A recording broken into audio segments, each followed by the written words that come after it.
Woo! Guys. Oh, I want you guys to see my hand. It's still shaking.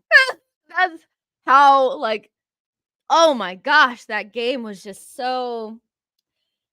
Child, I'm just glad we won. I don't care how it happened. I said by hook or by crook. I don't care what kind of brown envelopes. I don't care who we need to talk to. I don't care. I don't care. Just win this game. And we did. And we're going to talk about it. So make sure you guys like this video, subscribe to the channel. Also, welcome back to She Knows Arsenal.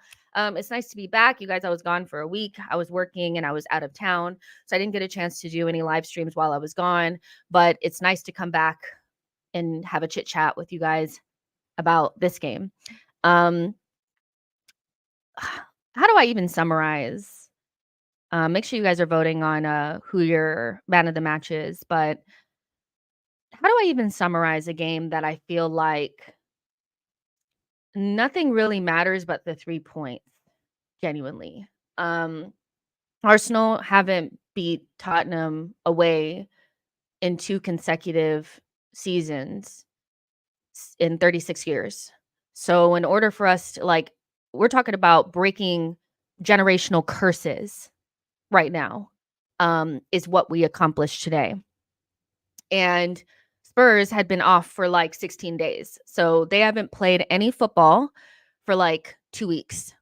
And we all know that we've been playing every other day. We just had to get through this game, I think, and then now we can start playing once a week. But it was so important to get through this game because tired legs, tired minds, lots of pressure on us going to our bitter rivals who would want nothing more than to stop our title challenge.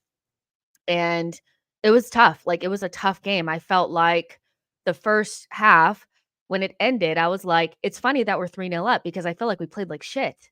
Not like the players were awful, but we just were nowhere near the level that I felt like we could have been at. Felt like we were holding on to the ball too long. I thought there was too many nervy moments playing out from the back from minute 1. They were pressing us and getting joy. But that being said, we were winning in the metrics that mattered. We had 30% possession. They had 70% possession. They were dictating play, but we were scoring the goals. And that's all that really mattered. There were a lot of decisions that the ref did and didn't make. And so I know a lot of Spurs fans have kind of diluted into the whole, like, well, we didn't get a penalty. And for the Kulusevski trip, whatever, like they can deal with that. They can deal with that. But ultimately they gave up 3 goals. And so they gave themselves a mountain to climb up. And it took a massive, stupid individual error from Raya to get them back into the game. And so I'm happy about what we did today. It reminded me, I was saying it on the watch along, this game reminded me a lot of the game that we played against City like 2 years ago, where we were fighting for top 4. It was around New Year's, and we played our best football. We were popping it around them. Martinelli was getting the best of Cancelo. Saka scores an early goal. Partey is playing them off the park. We're dominating midfield. We look amazing. Defensively, we're okay. But somehow we end up with 0 points, and they end up with all 3, and they were the team that played midweek. They were dead on their feet, and somehow they still ended up with the 3 points. And this game reminded me so much of that game, but in reverse. No one gives a shit if Spurs dominated possession. No one gives a shit if Spurs felt like they were the better team, because I'm sure they'll feel like they're the better team. We walked away with all 3 points, and you've been off since March, So I'm happy about what we did today. You could tell the boys were tired. This was a mentally draining game. There was a lot of pressure. And for us to be able to go out with the 3 points was so important. I didn't care how we did it. Do I wish that, Raya hadn't tried to send me into an early grave? Yes. Do I wish Declan Rice didn't try to send me, to the hospital? Yes, I do wish those things. But that being said, both of them also had really good moments. And I think Raya, all things considered, made a massive mistake and was virtually flawless after that, claiming crosses and things like that. So it's all about how you respond and not to let your nervy moment become who you are for the rest of the game. I thought Kai Havertz was brilliant. Like, I thought he was so good, a goal and assist. He was really calm on the ball. He kept us. He was able to hold up the ball and get us up the pitch in moments where our technical security was quite poor. I thought there were just too many moments where we would pass it 1, 2, 3 times, and then the very next pass, we cough it up very easily. Kai was one of the calmest people on the pitch today, and for me, was our best player. I thought Partey was really good today as well. He was winning the ball off of them. He was really secure. He had one moment where he received it under pressure and drove up the pitch. I thought he was really good. I thought Saka, for a player that people have made up this thing that he never steps up in big games and he like just always is like not there for the run in. It's not true. He has some good performances and bad performances. Today was a good one because again, we weren't at our best, but we had certain players in the team that were making sure that when we got the ball, they took care of it. And when we had moments, they took they took those moments. Last but not least, Gabriel. I don't even know what to say at this point. Some of his passing was outrageous. He had like one bad pass, I think, but some of his passing was outrageous. After those first like 10 minutes, he really took a lot of responsibility winning the ball. The headers from corners and doing that because Romero was getting like a lot of joy off of that in the first couple of minutes of the game. And I thought again, like he just led us from the back very, very well. And you know, we've given ourselves another chance at like hoping that City drop points. I don't know if they will, but this is a much better run-in than we've had in the last 2 seasons. We have never really gotten to the final 3 games and had anything to play for because by now we would have just thrown it away. Between the Chelsea game and this Tottenham game, this team has just my heart is so fucking full. I just don't even know what to say. So I'm very impressed by the performance. I'm impressed that we were able to beat both of our London rivals with 3 days apart and be able to put those level of performances in. And yeah, well done to everyone. And yeah, you guys will be getting a medical bill because I'll be going straight to the hospital after this to have a doctor look at me because my gosh, I am still shaking. I am ill. But there's 460 of you guys in here. Make sure you guys are voting on the poll for sure. And we'll go ahead and get into some of your comments because I can't wait to see what you guys are saying. Let's see. Nuances of Fate says Araya though keeps letting opposition in the game. I don't think he keeps. Well, first of all, how many goals have we given up in the last 10 games? He doesn't let the opposition in every single time. It was today. He made a mistake today. IEC says, why does Mikel love Raya so much? Another mistake. I don't know. I feel like because he's good and he's like what, one clean sheet away from getting the Golden Glove or whatever. He does calm us down. I don't know. He made one mistake today, and that's the first mistake that he's made probably in like 11 games or something like that. So, yeah, I still feel like, he's obviously made us a lot better. So, yeah. Andrew says, Rice, Ødegaard, and Trossard were shaky at best. All 5 out of 10 for me.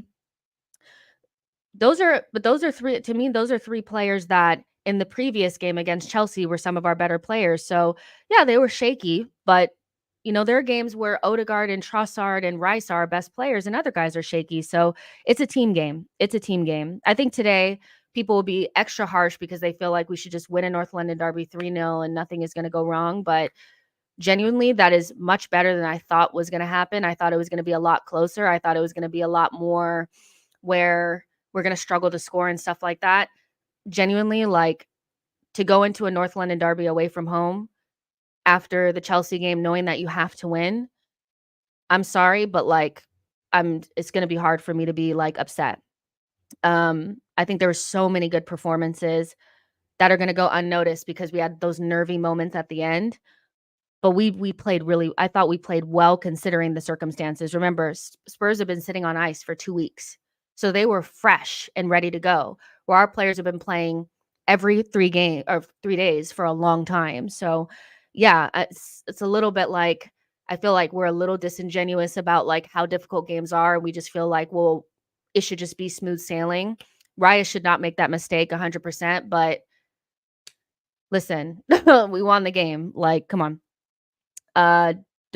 Dama Jog, sorry, says another Havertz masterclass. I thought he was really, really good today. He was great.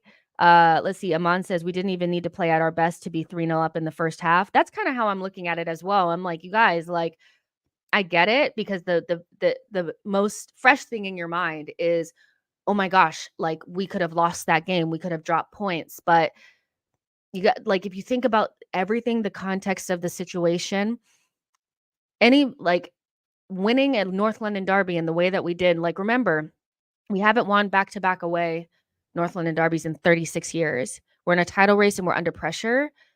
They made some mistakes, but all in all, that's a really good performance away from home against a team that hasn't played in 2 weeks.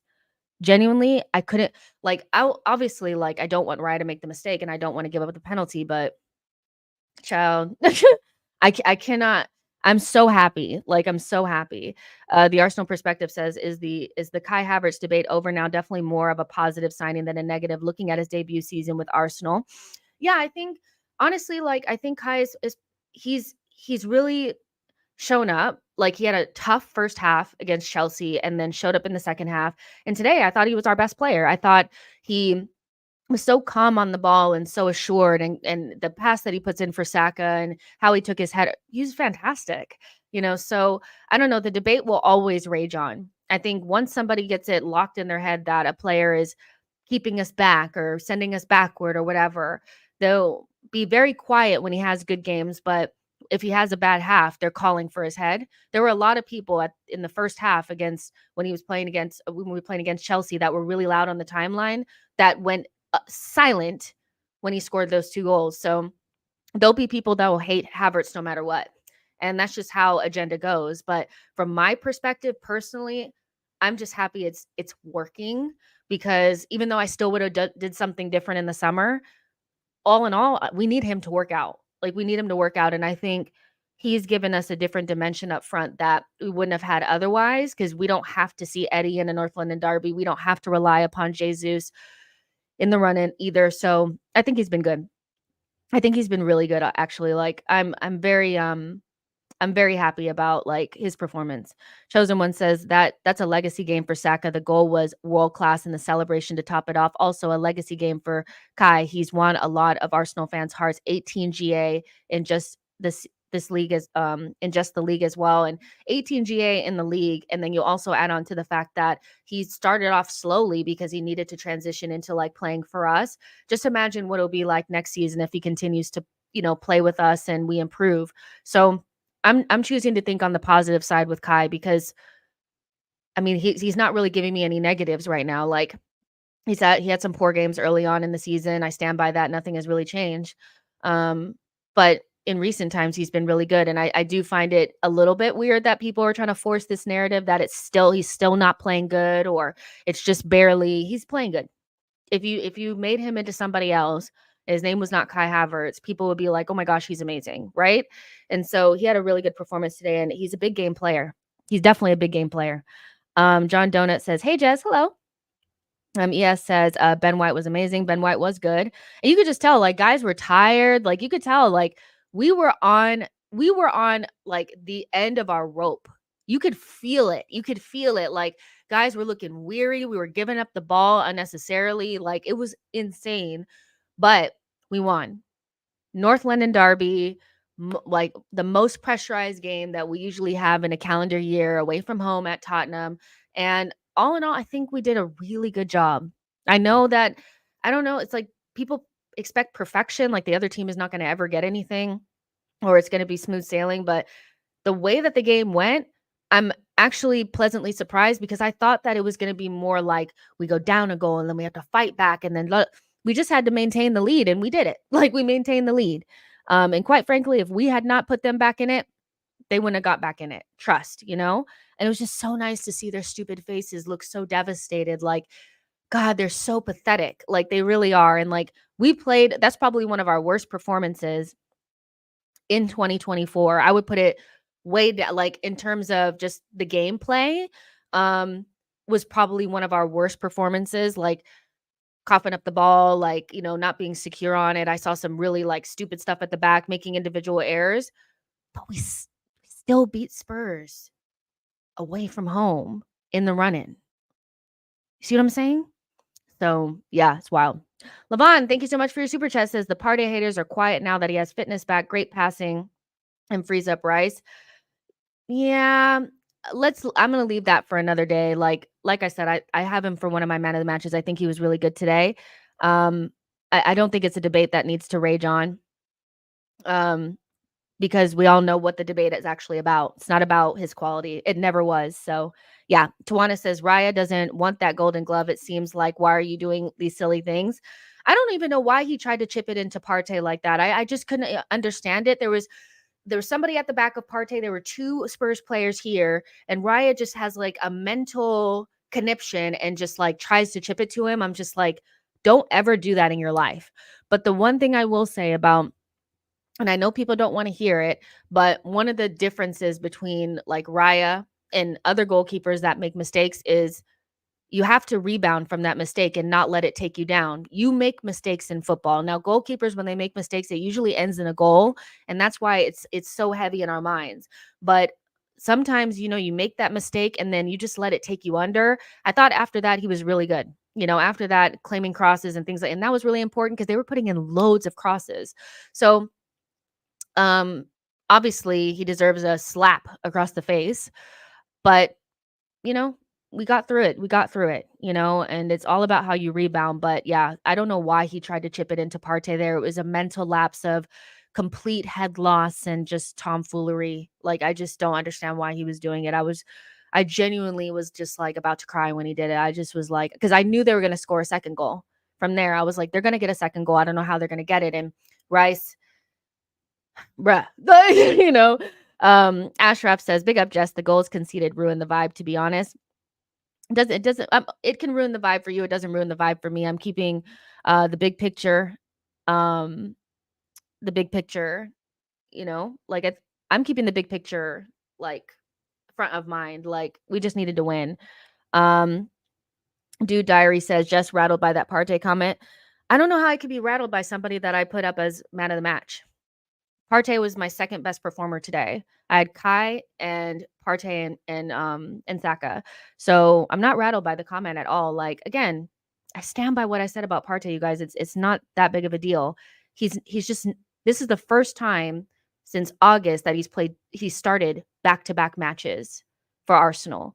So he hasn't been fit and rarely is. Never said he was a bad player. He was really good today, and he was really good against Chelsea. Like, I don't know what to tell you. I'm not rattled. He's a great player. He's not fit enough. Alex says, "Hi Jess, really great win, and it wasn't our great performance. It wasn't, but again, like, nobody talks about when City have bad performances and win, right? We all talk about how the mentality is up there, how they always find a way to win, how they find a way to make it happen. That's always, when we played against, like, the example that I gave you guys, like, of Manchester City playing poorly at the Emirates and us playing like our best football that we've ever played under Mikel Arteta and them still coming out with 3 points. The only thing that people cared about was City find a way to make it win, make it go. Like, they find a way to get the win. They always, figure it out. They have big players that come up with big moments. Like, it's no different here. Of course, they have trophies and we don't, right? So I'm not saying that we're on their level, but we are in the space of time in the season where it's all about the winning mentality and getting the W no matter what. Tottenham can scream to the hilltops that they were the better team and they deserve to win and blah blah blah, but they didn't get the 3 points, and that's all that matters to us. They didn't stop our title charge, and they had 16 days to prepare for this match, and they still lost. And if Raya had not had head loss, they wouldn't have got back into that game. So, yeah, for me, I know some people are, it took away from the feeling. I genuinely don't know how a win in a North London derby and the way, in the pressure that we're in right now, how anything could take that away. Big picture. We're not in the season of, are we a good team? Can we play good football? Are we better? We know we're better than Tottenham. We know it. Even if they try to make it seem like they're better or something like that, they're not saying it with chest. They're not saying it with chest. They know that they did not do anything to stop our title charge today, and that will hurt them to their core. So don't give them the satisfaction. Rub it in their face. They lost. We won. We got the 3 points. They didn't. We're in the title race. They're not. You know, there's nothing like genuinely, who gives a fuck how we won that game? Period. Like, I don't care. Seriously. D'Angelo says, Jess, looking beautiful. Thank you. Love the hair. No errors. Arsenal should do better next time. Obviously. You know, I imagine like, you know, somebody pulling Rye off to the side should be Partey and say, bruh, don't try to pass it to me like that ever again. Seriously. Like, head loss of the highest order. Head loss of the highest order. And seriously, like, I feel like I'm pretty fair. You know, if that was any other goalkeeper, I would say the same thing. You know, and just like when Ramsdale made the mistake against Brentford, I was very complimentary about him making it right after that and making the saves that he needed to make. Rebounding and not letting it take you under is the most important thing because everybody makes mistakes. Everyone makes mistakes, but they need to be as few and far between as possible. And I don't really remember Raya making any mistakes for a long time.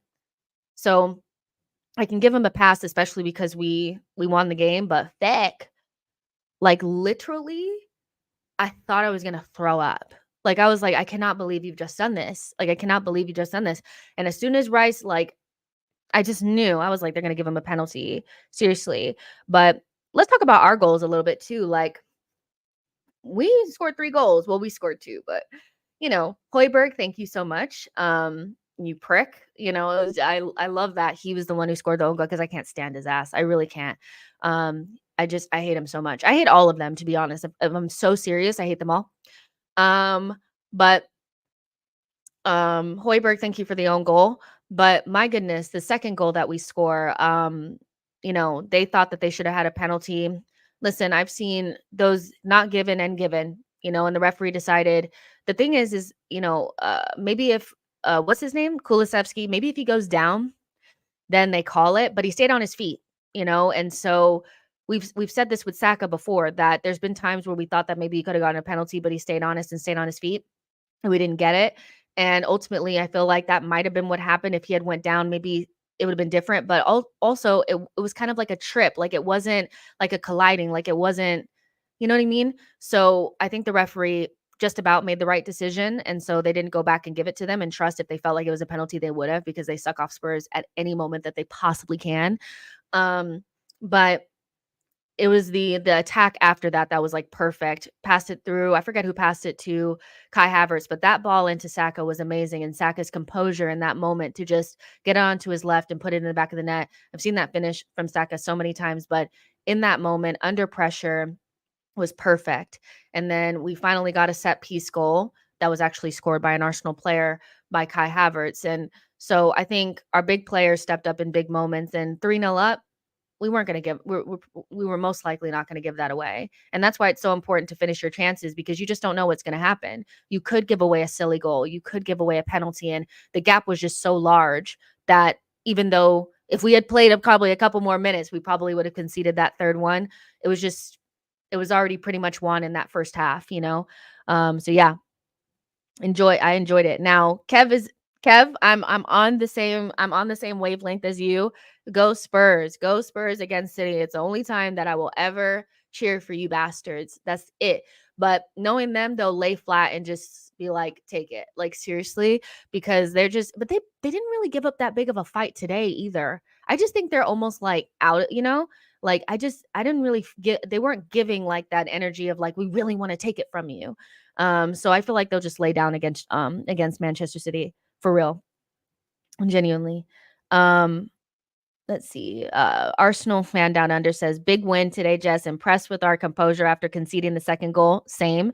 Saka was incredible today. His work rate, his work off the ball was so industrious. I agree with that. Like, again, we had to maintain our composure. Like, if this was last season, we definitely don't leave there with all 3 points.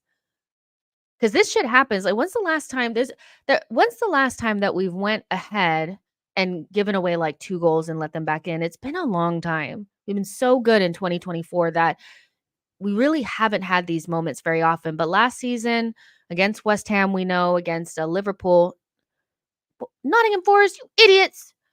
They're so dumb. Just do it. It should be so easy to score against Man City. Why can't you do it?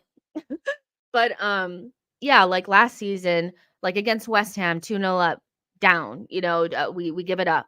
Liverpool too, So we have to remember that it wasn't too long ago where we would give these types of games away and not go away with the 3 points. So there has been growth. I know it's disappointing to give away those goals the way that we did, but think big picture, like let's be serious. Like um let's see. Mata says, "Damn, how didn't they score? Why didn't they score?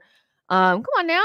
John P says Villa dropping points might make Spurs fight more against City for the Champions League spot. I mean, I feel like today was the day for them to try to do it, right? Like I was thinking that when Villa drew, I was kind of like, okay, so that's gonna make Spurs want to fight a little bit harder. So it's gonna give them even like an extra thing, like stop Arsenal and also get the top 4 spot. But I'll be honest, I didn't see a lot from them. Maybe it's because I was just looking at it from our perspective, but they had a lot of the ball and they were passing it around and they were, getting into those wide areas. But I thought we defended them really well. And it really wasn't until the Ryan mistake where I was like, ah, shit. So if you can't be motivated against us, I don't know how you're going to be motivated against City, but we'll see. We'll see. But Ange already said it's okay for them not to make top 4. He doesn't care about top 4. It's not important. We just trying to play our way. So I think he's almost given them a pass not to make it, so I don't really see them getting anything against City. Let's see. John D says, don't get your hopes up. We didn't score against City either, just by 2 pinballs in 3 games. I mean, I don't really have my hopes up. I'm just saying. Diehard Gunner says, Jess, how was your boy Partey today and against Chelsea? I said it earlier today. He's one of my man of the matches or options for man of the match. And I also thought he was really, really good against Chelsea. Again, you guys think I hate Partey because I told the truth about him. He's never fit. He's not fit enough. So unless that was a lie, you're not really catching me in anything. Like I've always said that he's a unicorn, one of the best out there when he's fit. So he was good. But only having him for the run-in is not good enough. It's just not. So nothing has changed. He's really good. Like, I don't know what to tell you. Kev says, Raya with the brain fart focus. Take some fish oil, period. C. Finnan says, we wasn't balanced enough in midfield. I prefer Rice and Jorginho playing alongside each other. Was it not balanced? I don't know if I feel like it wasn't balanced. Do I feel like the midfield wasn't balanced? No, I think we had moments where we just coughed up the ball too easy. I don't know. First of all, I thought they did something to the pitch. I know that I'm going to sound like Ty from AFTV. I don't give a shit, but something was going on with the pitch. The ball was getting stuck under everybody's foot. Every time we passed it, it was like slow. I don't know if they didn't water the grass or something, but I thought that hurt us a little bit in midfield because we couldn't do those zippy passes. But I think the midfield was balanced. I just think that we were not our best, So I don't know if I would have preferred Jorginho in there today. I thought it would have been okay for him to be out there because they started with Højbjerg and Bentancur, and neither of them are going to run by you. But yeah, I thought the midfield was fine, and I think going unchanged made the most sense based on the last game and stuff. I just think that guys were tiring, and that's just it's so normal to tire at this stage because they've played so many minutes, and it's just such a stressful situation to be in. They're under a lot of pressure, so I think it was just more like we just weren't at our best more than anything. I think the midfield was pretty balanced, if I'm honest. Let's see. Philip says, Jess, who's hurting more, Spurs fans or Davies balls? Both. Both. Let's see. Mata says, haha, it really was a toilet bowl today. It really was. The Ace says, Kingdom Kai. Ivy says, midfield was fine. The issue is we're giving the ball away. I agree. Let's see. D'Angelo says the midfield was good. Just need to win the rest of the matches. And hopefully everybody just stays fit. I'd like to just keep whatever we're doing right now, like just keep it for the rest of the season if we can. Because we still have one really scary game coming up. You guys know my like most important game of the season is Manchester United, and I will not tolerate them doing something and keeping us from winning the title. So what do I need to do? Who do I need to pay? Who do I need? Do I need to put out a hit on somebody? What do I need to do? I'll do whatever it takes. Junior says that the Gunners will need to hire one complete midfielder in the summer. I think we all know that. regardless of what happens with Partey and Jorginho, and no matter how well Partey plays at the end of the season, it doesn't really matter. Arsenal need a new midfielder. Like, they need fucking water. Seriously, like, you need somebody that can play just like Ødegaard and Rice play for 90% of the season. Nothing has really changed, you know? But the performances they were really good. And I thought Partey was one of them for sure. You guys can vote for him for man of the match if you guys want. Let me see. Let me see what the poll is on, because we're going to go into player ratings right now. 60% say Kai, 4% said Gabriel, 23% say Saka, and 13% Partey. So yeah, I thought Kai was freaking amazing, honestly. Like, probably his best performance in an Arsenal shirt, if we're honest. I thought he was really good. Really, really good. Okay, so let's go ahead and get into player ratings. And where is... Hold on, you guys. Stay in the comments and stuff. Just give me 1 second. I don't know why. Every time I get ready to do something, it's like... Here we go.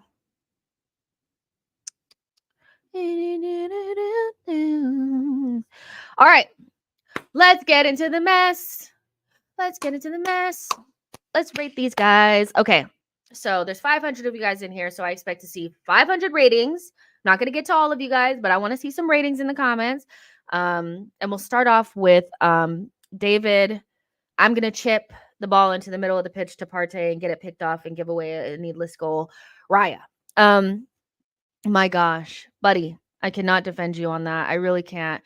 I like the way you rebounded from it, but I thought from minute one, he was shaky and holding on to the ball a little bit too long. And he was scaring the shit out of me. And then, like, everything conspired for him to just, like, do that nonsense. Like, it just threw me off so badly. And it's genuinely the reason why they got a foothold back in the game. So I'm going to give him a 4. I mean, it could have been such a costly mistake. I feel like I'm just going to give him a 4. It was just such a costly mistake. It could have been a really costly mistake. Come on. Oh, sorry. It's good. Kevin almost scored. De Bruyne. So yeah, 4. For sure. Ben, I thought played really well. Yeah, I thought he played really well. I thought he did what he needed to do. Again, tough away performance. Had to kind of just, like, grind it out and make it happen, right? And so I'm gonna give Ben a 7. I don't think he was at fault for anything. I don't think he did anything wrong. I thought he had some good moments in the final third. I thought he supported Saka quite well. I thought he kept Son quiet because he kept drifting onto that side. I thought he did good. I thought Ben was good. Saliba only had one dodgy pass. I felt like, where I was like, Saliba, no. But I thought there were so many moments where he just composed himself, stayed calm, took the extra second to find the right pass. And I thought that really helped us in moments where people were just, like, coughing up the ball. So I'm going to give him a 7.5. Maybe 7.5. And yeah, that's what I'm going to go with those. Let's see. Legendary says Saliba 7. Die Hard says Benny Blanco gets a 7. Johnny says Saliba 8 out of 10. Solid. I thought he was good. Burmese says 5. He caused unnecessary panic and allowed Tottenham in the game, but otherwise had an average performance. I don't think... Okay, so I thought a lot of his claims and stuff were really good, but that never goes... I don't feel like anybody ever really cares about those things because they just feel like it's normal for the goalkeeper to get those claims, but we've had goalkeepers in the past that have allowed those moments to become 50-50s and then they become goals. So I don't think the rest of his performance was average, but I hear what you're saying. That mistake is just so big that I don't think that the context of the entire game will be, like, taken into account. Like, that mistake was just so massive. Arsenal fan down under says 6. Anton Dunn says, but I'm thinking now, do we need to splash out on a striker if we have the most goals this season? We should focus on left wing, center mid, right wing backup, and Diamande. I don't think we're going to get both a winger and a striker. I do think that there's already been reports that have come out that have said that Arsenal are already considering different options because of Kai's form. So, and almost rightly so too, because you don't give somebody 270,000 pounds per week and spend 65 million on them for them to go onto our bench. We are not City. We do not have unlimited resources. So when you splash the cash on somebody like that, they have to be a game changer for you. So I would imagine that what the club is thinking is, well, if he gets another season and he improves from what he's doing right now and he starts off at striker from the very beginning, then maybe he could score 20 goals. And then maybe you can go for a big left wing. Or, and Trossard and Jesus and Havertz can handle center forward, and then you can go bigger in midfield because I think we need a massive midfield signing. I've said it since the beginning, and when I say massive, I mean I need a lot of the funds to go to that. Okay. Legendary says Raya 6.5. Chosen One says he just wanted to give them confidence. Man City 7 out of 10 overall. Sammy says Raya, he was Spurs' most creative player. Let's see. Diehard Gunner says Raya, apart from the brain fart, was actually very good. Give him a 6. That's how I kind of feel too. I gave him probably a lower score than I probably should have, but I just expect so much more from him. I was actually really surprised by the mistake. I'll be honest with you. You guys know I rate Raya, so I was really surprised. And then if I gave him anything other than a 4 or 5, you guys would say, "Oh, but you're just giving him that because you picked him." So I give him a lower score. Chola says Raya a 6.5. Johnny D says 4 out of 10 for those dreadful mistakes. Agreed. Boy says Partey is gone next season. Dr. Ken says 4 is harsh. 5 or 6 maybe. He was good overall. Legendary says 6.5 is better. And Ben gets a 7 from Rumi. And Johnny D says White was a 7.5 out of 10. Decent to good. Yeah, I agree with that. So let's move on to the next group. Make sure you guys are smashing the likes and getting in the comments. What a fucking guy. What a fucking guy this guy is. I mean, honestly, the him getting the new contract is so needed because he's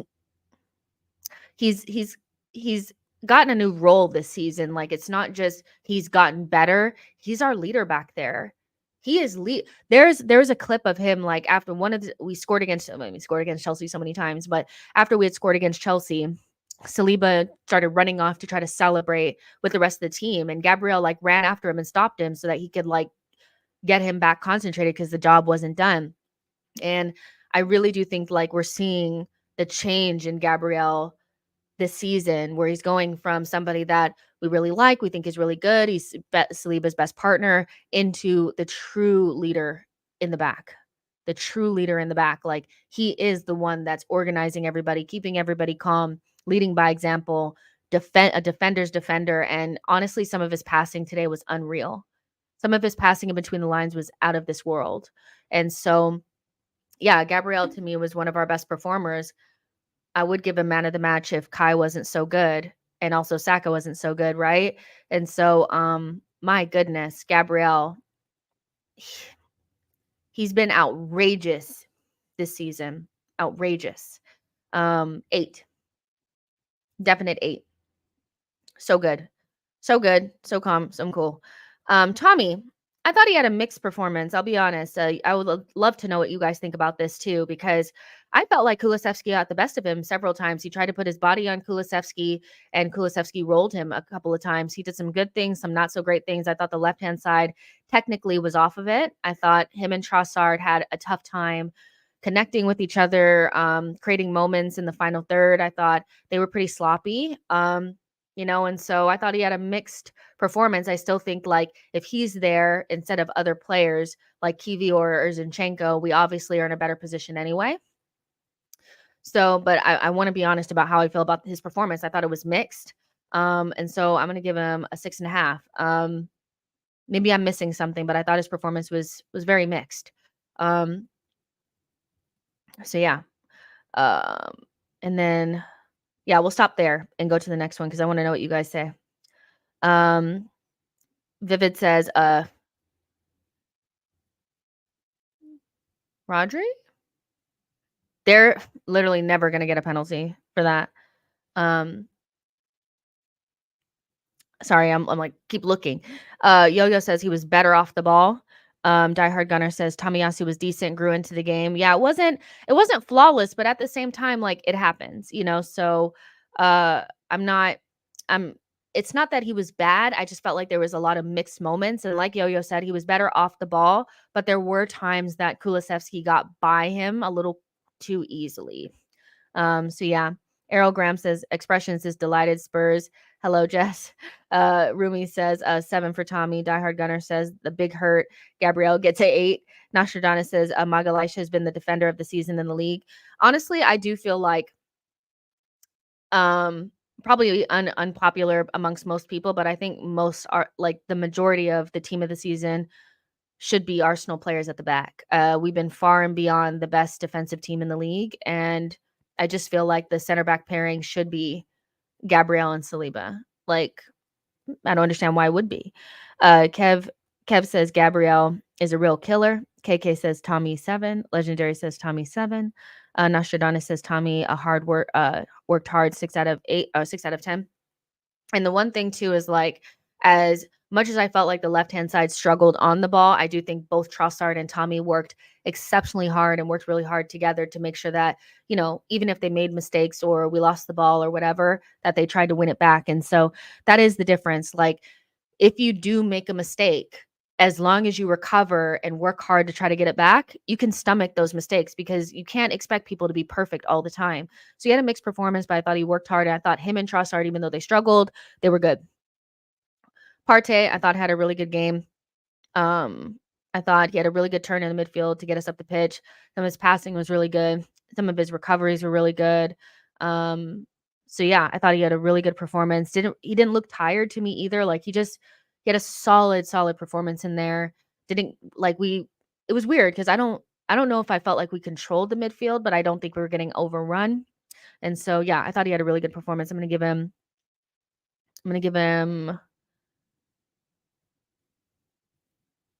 I don't know if I felt like it was an 8. So I'll give him a 7.8. In between the Saliba and Gabriel, somewhere in between there. Because I don't think he was as good as Gabriel. I don't think he was as good as Kai, but I did think that he was one of our better performers today. So yeah, somewhere like 7.8, somewhere around there. Let's see. Rice. How dare you give up a penalty? I thought he had some good moments winning the ball back. I thought, he did a good job mostly winning the ball back, getting us up the pitch. He had some good moments, but the penalty, that's the second penalty you've given up this season. What are you doing? I don't like that, but I thought he was okay. I thought he was probably he wasn't maybe as bad as Raya, or the Raya mistake was mostly what he was bad at, but like what probably wasn't as bad as like Trossard or anything like that, but probably just above. Like, I don't think this was one of Rice's better games, but I also don't think he was poor. So I'm gonna give him a 6.5. I thought he would have been a 7 had he not given up that penalty. That penalty, oh my gosh, like I could have flown through the screen. I was like, what are you doing? You're ruining it. But yeah, we won, so I can stomach it. So yeah, let's see what you guys are saying. Maybe I don't know. I feel like sometimes I give harsher grades for people that I like a lot and I feel like could have done better. So yeah. Jagoon says Partey 7, great performance. Legendary says Partey is back. Chris passing, getting his fitness back 7. Rumi Photo says Partey 7. Nostradamus says the Partey jigsaw puzzle piece has been great to see. 7.5 out of 10. AJ says Thomas 7. Diehard says Partey was brilliant again, gets a 7 out of 7.5. Martin L says forget about City dropping points today. I mean, Gabriel is one hell of a player. The ace says Partey 5 or 6 out of 10. I don't think he was a 5 or a 6. I definitely think he's in the 7 range. Vivid says Partey 7. KK says Rice 7. Junior says Takahiro could play 4 different positions. He's very versatile, and if he was just more reliable with his fitness, I think we'd be better off because he could just do so many good things, and we're just really secure with him. Johnny says Rice 5.5 out of 10 for that penalty, would have been a 7 without it. That's how I kind of feel too. Like if he hadn't done the penalty, or conceded the penalty, I probably would give him a 7. But it was just so brain dead. It was just so brain dead. It really was. KK says Rice, harsh penalty, friggin' def come from a blind angle. It is what it is. Blaze says Gabriel has been a better season than Van Dijk. I think so too. Harry John says Man City won't be dropping any points. And Obrizy says 7 defensively, bar that pen. He done well, but I think his attacking performance was a bit poor. I think the whole left-hand side could have done a lot better, but I agree with you. I think when he went forward, some of his passes were getting cut out. I thought he lost the ball a couple of times. And so, yeah, for me, Rice, because defensively we needed a good defensive performance from a lot of people, I don't think it could be underrated that, like, defensively he won the ball back a lot for us. But attacking wise, he wasn't at his best. So that's why I gave him a 6.5. Like, it wasn't his best performance, but nobody but one player or two are going to get above an 8.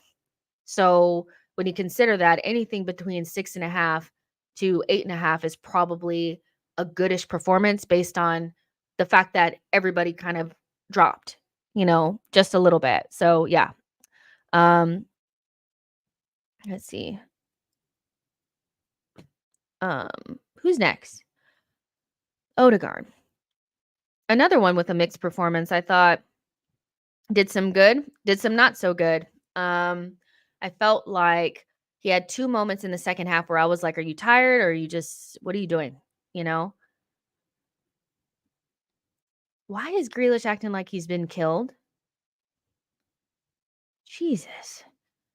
Why is Grealish acting like somebody shot him? Grow up. But yeah, I think Ødegaard, he had a mixed performance. I thought some bad moments in the second half where I was like, Gabriel passed a really good ball to him in between the lines where I thought, you have to do better there. Like, you just gave up the ball and then they got a dangerous opportunity. And then he had an easy pass that he usually makes that was cut out in midfield. It looked like it slowed down. I still think that there's something fucked up about the grass, but ultimately did some good, did some not so good. So I'm going to give him like a 6.7, somewhere in that range. Again, our attacking performances are never as good when this player doesn't play as good as he can. So yeah, I thought it was mixed. It wasn't, oh my gosh, like that was the worst performance I've ever seen. But I definitely was like, hell no. That wasn't good enough. So yeah. Obrizy says Ødegaard 5, defensively done well, but was his worst attacking performance in a while. Yeah, and I still feel like I don't know. When somebody performs so well for such a long period of time, when they have a poorish performance or not their best performance, it's hard for me to be like, go in on them as hard, but I feel like some people are waiting for somebody like Ødegaard to not have as good of a game as he. See, I told you, when he had his best performance in an Arsenal shirt just like 3 days ago. So it happens. There have been days where Ødegaard's been the best on the pitch and other people didn't show up at all. So it's a team performance. He wasn't one of the better performers today, but equally, he's been really good lately. So it's kind of, I don't know what to tell you. We won. Junior says Martin was a 7 for me, committed 1 mistake in the pass. John Donut says Ødegaard 6.8. Chola says Ødegaard 6, somewhere around there, I feel. KK says Ødegaard 4, maybe got tired and got him off to the game. A 4 is harsh. Like, a 4 is like diabolically bad out of 10, to be honest. So I don't know if he was diabolically bad, or maybe you thought he was, but he definitely was not that. Momo says, hi, Jess. Tommy was good and always willing to get the energy to cover. 6.5 for me. So yeah. Nashadana says, but it's player ratings for today's game, not his monthly form. It isn't, I get that, but I do feel like some people give extra harsh if they've been waiting on a player to have a bad performance, and then it's like, okay, I'm going to hammer them, where it's kind of like, was it actually that bad, or are you just trying to give them a bad, like the worst possible, because you were waiting on them to have a bad game? Because I know there's a lot of people that don't they don't like Ødegaard. They have like some sort of agenda against him. He wasn't anywhere near as bad as what I feel like people feel like he was today, but as soon as you have like if your bar is like up here and then you have an average-ish performance, people decide that it was the worst performance you've ever had. And I don't feel like that's fair. So yeah, but if you think he was a 4, you think he was a 4. I think you're wrong. But yeah, I just thought he had some good moments and some bad ones. David says Arsenal have been ahead of Tottenham for the last 40 years. Trophies and league positions hurt them so bad. Biggest game for them. And nothing. Let's see. Momo says Rice was a 7.5 for me, or a 7 for me, something like that. His first season for Arsenal is great. He has played all the games this season. 8 for me. Fair enough. Nostradamus says Ødegaard is a baller, simple as, just can't rely on him if others aren't on the same page as him. I'd say a 4.9 though. It's really low, but fair enough. You know, I don't think he was anywhere near that bad. I feel like that's an overstatement. Like that's very like kind of like, come on. Let's see. Trossard. It'll be interesting to see what you guys give him, considering if you think that Ødegaard was a 4 or a 5, then surely Trossard was like a 3, because he was probably the least secure on the ball today, gave away the ball in really dangerous areas, worked really hard to get it back, but also offered pretty little in the final third. So it'll be interesting to see what you guys think. I felt like, again, he worked really hard on that side, but I was kind of disappointed that every time he got it caught underneath his foot. He couldn't quite find the pass. He was just a little slow on it. And so I feel like he was 6. A lot of this being carried by his defensive performance, if I'm honest. So yeah, I don't know. Yeah, something like that, like a 6. 6. So yeah. But still, I felt like I'm starting him in the next game. I don't think I saw enough from Martinelli to give him a start, which is interesting because Trossard is definitely the starter, in my opinion, like right now, until Martinelli shows a little bit more, you know? Um, so yeah. And I think Saka, I thought had a really good performance today. For somebody that, again, is always criticized for not showing up, he definitely showed up today. Held on to the ball, was technically secure, got us up the pitch in moments where we were struggling, scored a really good goal. Thought he could have been man of the match, but it's Kai. So he's up there with Gabriel in them for me. I think he gets an 8, just at the top of our performances today. Just a little bit better than Partey, but probably right up there with Gabriel. Of our better performance. I thought he was really good. I thought he was really, really good. So yeah, he was outstanding. He really, really was. Junior says Bakayil was an 8 today. KK says Saka 8.5 for his work rate goal. Johnny D says 8 out of 10, just shy of a standout performance. Let's see. Burmese says frontline Trossard 4, tried but struggled. Saka 8, goal was excellent and did okay defensively. Havertz 8.5, goal and assist.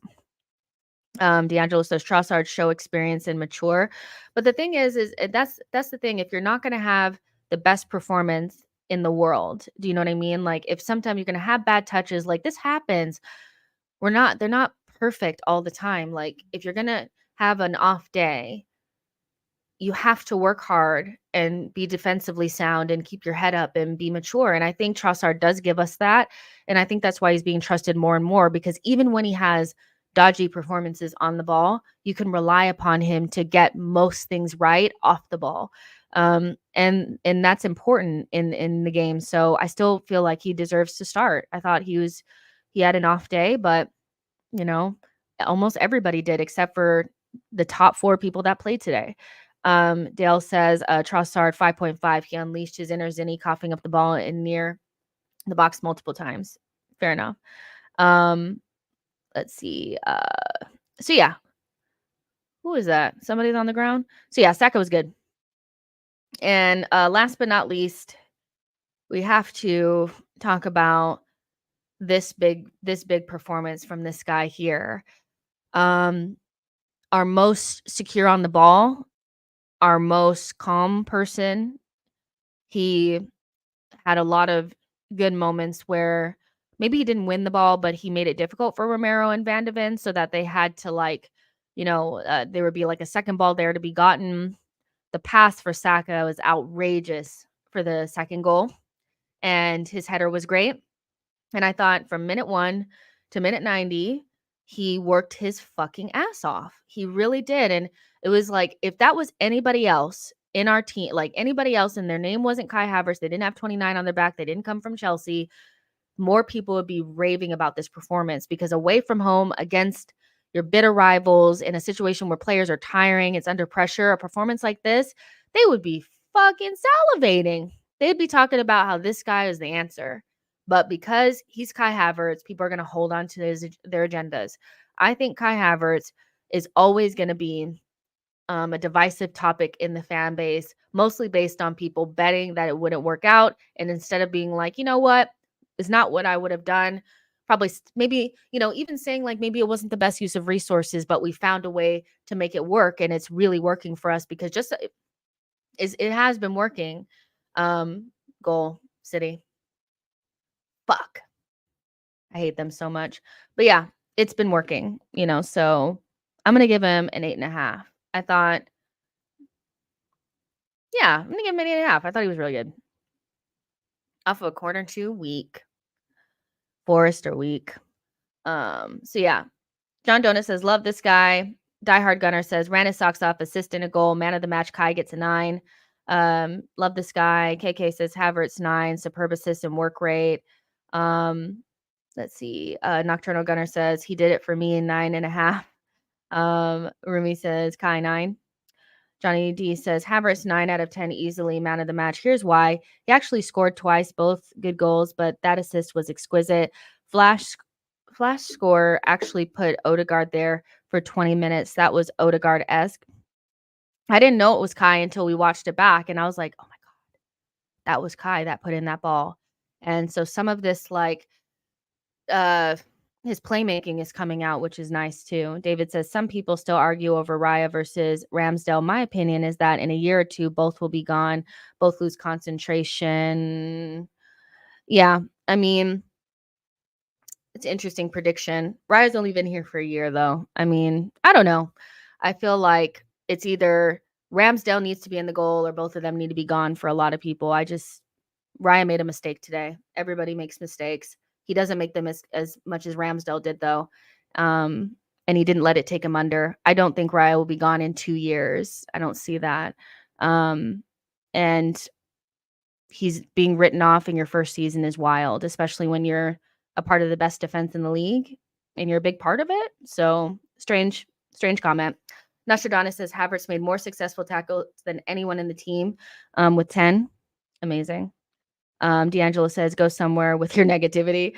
You don't have to go anywhere. Just be prepared for me to say that you're wrong. I feel like if Ramsdale's not going to be in this goal, then Raya sure isn't either. It's like, okay. But fair enough. I think Raya has been a big part of why we've been so good defensively. And people that don't see it, I feel like, are trying not to, because I don't want to say they don't know ball, because I feel like a lot of our fan base are very smart and they know the game. So for them to pretend like they don't see it is wild, but fair enough, But back to Kai, again, like, I just feel like it's okay to just say sometimes that I just don't see how you don't see how good of his performances have been. Has there been questions about how that has left us in midfield? Yes, of course. But separately of that conversation, when we're talking about just how is Kai performing, well, very well. And he's a big game player and he's making big game, like in his last 2 games, he has 4 goal contributions? That's crazy, so I think he's been really good for us as of late. So Yo-Yo says Player FC is boring. I agree. The return of Tommy and Partey and the benching of Martinelli needs to force people to readjust their agendas. And I agree with that 110%. I feel like anytime that you have an opinion about a player that's somebody's favorite and it's not a positive opinion, people automatically just decide that you hate them or they're shit, or I don't think any of these players are really shit except for Cedric. Genuinely. Like, I don't think any of our players are shit except for Cedric, and I think they all have their pluses and their minuses. But I'm not about to sit here and pretend like I think like, just because somebody is a player that I like, that they don't have flaws, or they don't have bad games or whatever. And I feel like whoever's playing in their position, if you like a player and somebody's playing in their position, you automatically take up this negative stance towards them. And I don't really get it.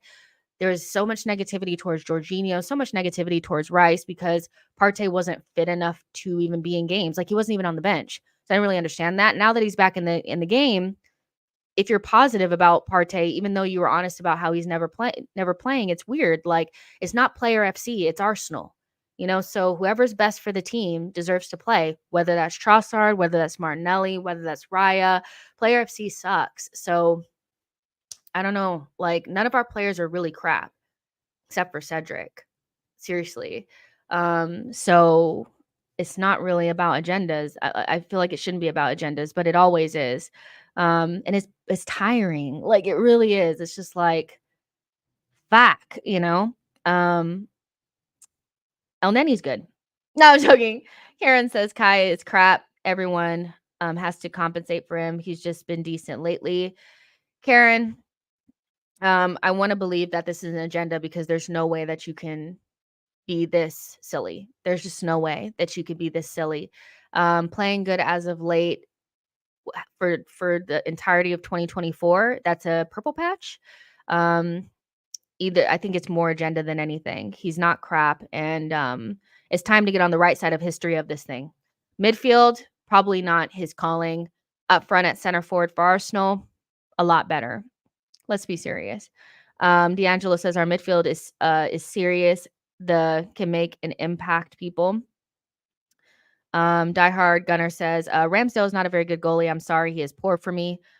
These guys are dummies. They could have just scored right then. They're dummies. They're dummies. Johnny D says, well, if Tottenham plays like this against City, there's a chance. They're a good team at home. I'm impressed. Chola says Kai needs to be given his flowers. Is come through for us when we needed him in clutch. I don't know why you can't, like, oh my, you see how Chris Wood just fucking missed that shit? If he was playing against us, he would never miss that shit. What is he doing, the fucking moron? I'm gonna stop watching this. Actually, in fact, just like that, I'm not watching. But I don't know why people can't separate. I didn't want Kai. I didn't rate Kai before this, and then how Kai's playing right now. You still don't even have to feel like he's the best player in the world, but genuinely, I don't think that you can really make an argument for him being crap right now. I don't. I really don't. And compensating, how did they compensate for Kai today? Whoever, Karen, I think that's your name. How did the team compensate for Kai today? How did they compensate? How did they make him make that assist? How did they make him score that goal? How did they carry him today? Explain that, because I feel like you're just, quite frankly, you're just talking for talking's sake. Just say you never wanted him and you wanted it to fail more than you wanted it to work out to be right, because that's most likely what it's been. That's it.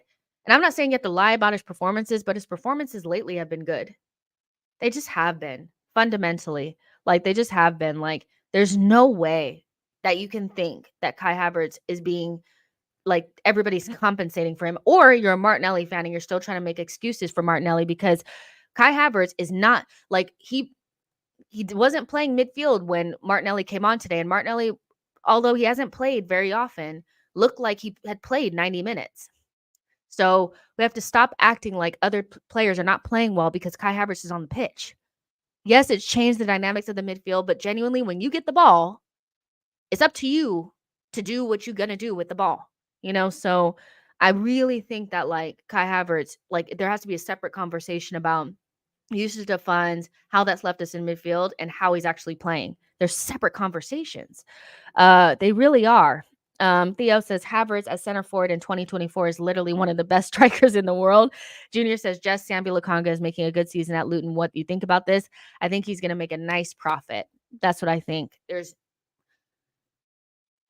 Sambi's got to go, but he's gonna make a good profit if Edu does right.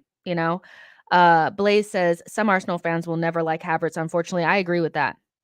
Diehard Gunner says Kai is a baller, versatile player. You guys misjudged him early in the season. He isn't great in midfield, but not bad either. I don't even think his midfield performances are diabolical. I just feel like what happens is it makes us very reliant upon one, pressing and winning the ball up high in order to create chances, and two, having a fullback that can invert into midfield and create that overload because Kai is not going to do a lot of that work. And I think we're best when we have three midfielders midfielding. I think we're best when we have a shutdown back line, when we have three midfielders that are midfielding and Kai Havertz is up front, because you can still win the ball up high with him and then you have an outlet and stuff like that. But you have midfield that doesn't rely upon a fullback to come into midfield because that exposes us on the other end. So like Tommy doesn't have to invert because we have three midfielders that are doing the job already. And so I don't think Kai Havertz midfield performances have been like poor or like beyond those first couple that were actually really poor. I actually think he's done well in midfield, done good things in midfield, but we need something different. We need something different. And so yeah. Let's see. Johnny D says if Havertz keeps playing like this, at least one out of two games, we all like him before the end of next season. And yeah, so I don't think I think there's going to be literally some people that never like him. Diehard Gunner says, Jess, you literally said Ødegaard wasn't playing well because Kai was on the pitch.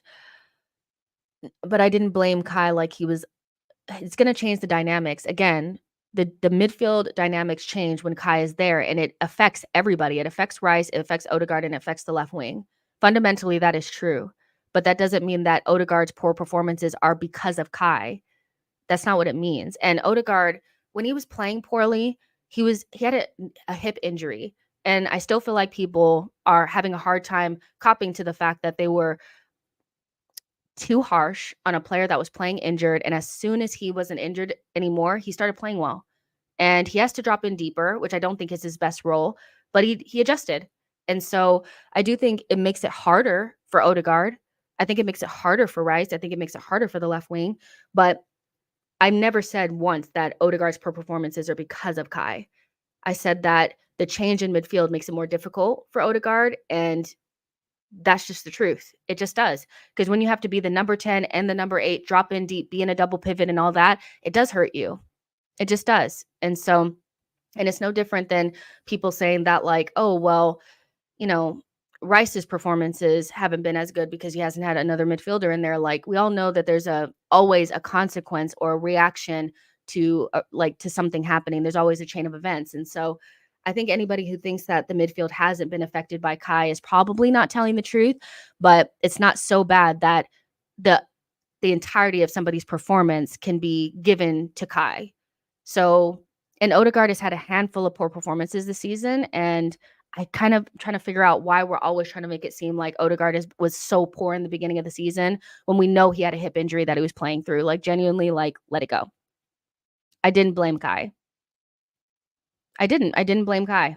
I didn't. So if you can find it, the exact, because you seem to know it very well, if you can find the exact video and let me know the exact minute where I said it's Kai's fault that Ødegaard is playing poorly, I'll give you $1,000 because I know it doesn't exist. Nostradamus says Ødegaard's performances heavily rely upon White, Saka, and whoever up top to find space in the ball. D'Angelo says we need Jesus fit and ready for Man United. Brian says, and thank you so much for your super chat, says, I think people rate more what they see than production. That's why we constantly have to have Saka out of form and Kai is ship combos. And nobody rates what you prevent from happening. I agree with you. I think nobody really rates the off the ball work. They don't rate how you stop things from happening before they happen. And if they don't see good football, they don't rate your production. You're absolutely correct about that.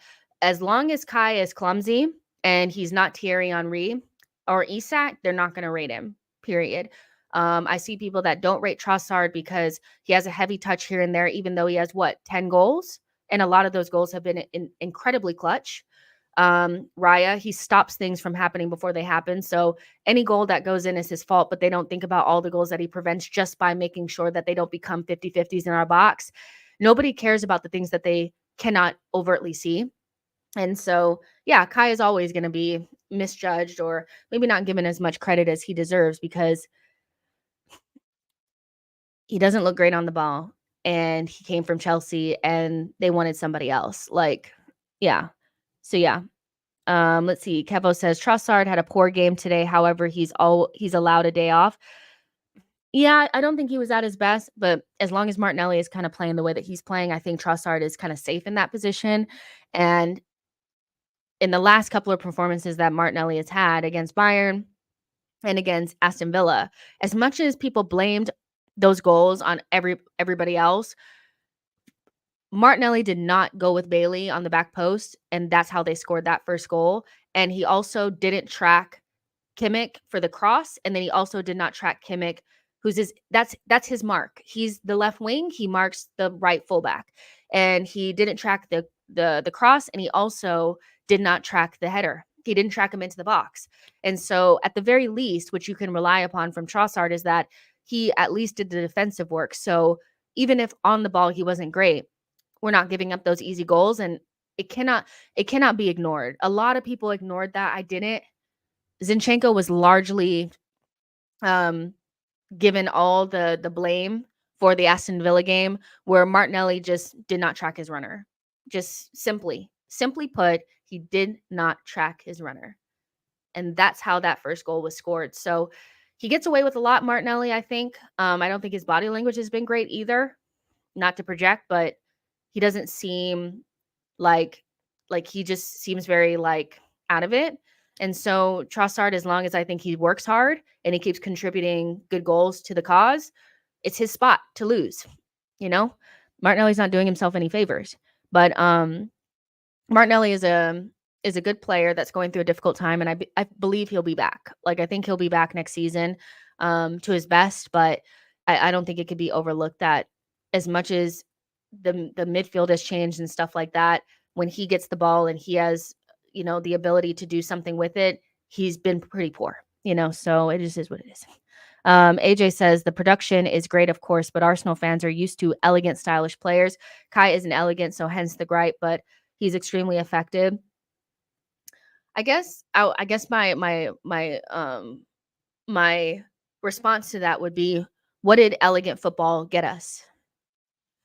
Anybody that watched the Invincibles will know that they played good football, but they were very effective and direct, very physical, and they just got the job done. There was a lot of 1-0 to the Arsenal back then. And once we got to the Emirates, we did really switch to this smaller, technical footballer thing. 2007, 2008, 2009, 2010, all the way into the, 2012, 2015. We played good football, but we didn't win anything. Nothing significant. And so maybe being just stylish on the ball is not good enough. Sometimes you need to be effective. And so maybe giving up that feeling of it has to look good all the time, maybe that will allow people to appreciate, what our players are giving them, despite not being Nasri, despite, because Nasri, as much as he's regarded as this bowler, how many of our players have surpassed him in terms of goals and assists already? So effective is very important. You want it to look good? Absolutely. But I mean, we just played a game against Chelsea where we absolutely wiped them. We played sensational football against them, but we were also effective. So yeah, I think it's time to graduate. It's time to grow up just a little bit. It can look good, and we have played some really good football, especially in 2024, but disregarding somebody because it doesn't look some sort of way is stupid. Effectiveness is more important than anything. And I think that's why I always defend Saka so much, is because he is very effective. And no, he doesn't look like all these other players on the ball, but he gets the job done. And that's what we need. So we could do both. You could do both at the same time. Blaze says, wow, just don't like Nasri. I just feel like there's a lot of nostalgia about things that didn't win shit, so I'm not saying you have to play bad football. That's not what I'm saying, but I just don't think it's the end all be all. Nelson says, for all the youngsters, the youngins here, there's a reason why we chant 1-0 to the Arsenal. Exactly. Dale says, not that it ultimately matters, but Forrest has outplayed Child, I turned that game off. I can't. I cannot watch them miss all these wide open chances just to lose 3-0. You know, I can't. I can't. Westwood Gunner says Kai's price tag is held against him. Had we paid the same money as Ødegaard, opinions would be different. Yeah, I think the price and also the the hurt and pain of not winning the league meant that any player that we brought in that we didn't 100% have faith in was always going to have a harder, because you brought in somebody that wasn't quite a midfielder, wasn't quite a striker. Everybody felt like that's what we needed in order to win the league. And so there was a lot of emotional responses to Kai Havertz without a lot of like critical thinking or emotionless thinking. Like, okay, Kai Havertz wasn't good at Chelsea, but does that mean that he can't be a good footballer? No, because how many players have they ruined? Okay, well, he's not quite a midfielder, not quite a striker. That's weird, but can his versatility be, useful? Maybe. And there just wasn't he wasn't given any time. He wasn't given any time. I mean, they were on him from day one. Some of the biggest Arsenal fans with the biggest channels were some of the biggest haters that I've ever seen. And there's just no value in that. I feel like Kai Havertz, more than anything, needed a lot of support because he was coming into a situation where he couldn't win. And I think the Emirates and the fans that went to games early on, the way that they treated Kai and the way that they treated Raya was nowhere near the same way that they treated other players that came in and had shaky starts or had bad moments. So, yeah, the fans have done their own. They've done their own part to make it more difficult than it needed to be for players that already had it difficult. But the price tag is a big one. But I think also let's look back at some of the players that I think even I said was like the player we could have gotten this player. Some of them have been shit, if we're honest. So, and Kai has outperformed them. So listen, he's been better than Mason Mount. He's been better than Soboslai. I would say probably the only like midfielder that he went at the same time as that he maybe has been better than him is maybe McAllister. But Mateus Nunes, what has he done? So and those are players that I was like, Mateus Nunes, he went, oh my gosh, Soboslai, we could have got him. And on reflection, Kai's been better. He's been better. Nostradamus says, I still want Isak, though. Everybody's going to want Isak, Arsenal Real Madrid says, thank you, Gunners, even though I was nervous to the end and the end of the game. Much love from South Africa. I love that. Nostradamus says, Havertz will only be 25 in a couple months. He will be immense at age 27.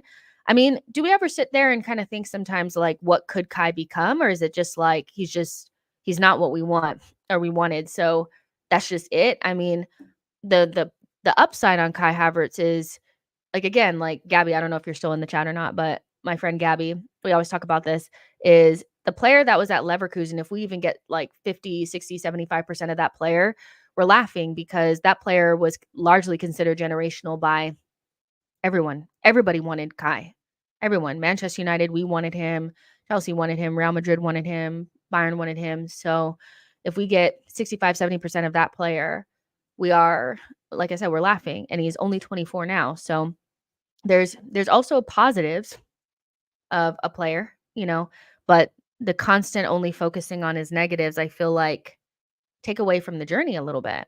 And then somebody else told me this, and I also think like Arsenal fans never think about this, is that buying a player that hasn't been that great or is hated by one of your rivals can be painful, but can also be so joyous as well. Because if they end up working for you and winning trophies with you, that's the ultimate fuck you to a rival, isn't it? And so we never play the game. We go straight, we play straight into a rival's hands. Straight into rival's hands. I want $100. I want $100 from Cam. Shout out Cam, who at the beginning of the season, even though I was very concerned about Kai, I said he's 100% going to meet and exceed Xhaka's goal and assists from last season. He said there's no way he's going to do it. And I was like, it's easy. He's got this in the bag. I got that $100. Because it's like there's nothing better than a rival being upset that a signing that they didn't think was going to working out for you. So we don't play the game. We don't play the game. So yeah, it may not come to anything this season because we may not win the league, but it is painful for Chelsea fans to watch Havertz play well. It is painful for Jorginho to work out for us. So sometimes play the game just a little bit, just a little bit. You know, we could talk about them in close quarters in our GCs, but like in you know, mixed company, play the game just a little bit, just a little bit. Dale says, I think it's more that he's the highest paid. Johnny D says, I don't want Isak. He's exactly the uh like the level of Jesus, no better whatsoever. You are all highlights merchants. Look at the whole match. Jesus never scuffs the ball.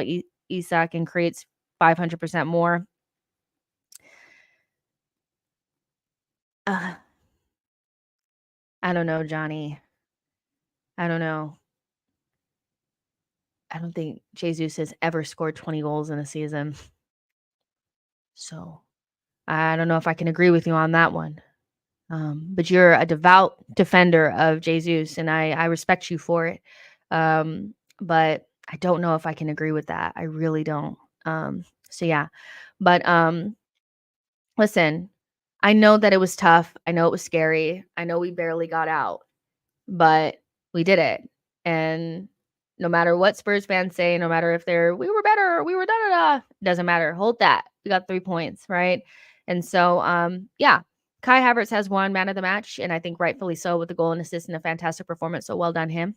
And shout out to everybody else because I think all in all it was a team performance and everybody needed to be um as good as they possibly could be on the day to get that job done. And so I'm very proud of this team no matter what happens. And we're finishing the season a lot stronger than we ever have. Will we look back on some of the other games and say, oh, West Ham, Fulham, Aston Villa away? Yeah, probably. But ultimately, we know this team is really good and we'll get it right. We'll get it right. So make sure you guys like this video and subscribe to the channel. There's 500 of you guys here still, and I love you guys to death. So subscribe. Die Hard Gunner. We'll fight again, I'm sure, on the next show. You're always coming for my neck. It's fine. I'll always defend Ødegaard with my life. So there you go. But you guys have been amazing. Every single one of you guys, from people that always are here to people that I haven't seen before, to everybody that was on the watch along as well. Thank you so much. And we go again. We go again. This next week, we should be on a semi-regular schedule. I am moving. So that's going to be in between that. I'm going to be doing streaming and stuff for you guys. So, and also we're going to do a Canon Club tomorrow. So that'll come out as well. But subscribe, like, all that kind of stuff. And I love y'all. So yeah, I'll see you guys in the next one. Bye guys.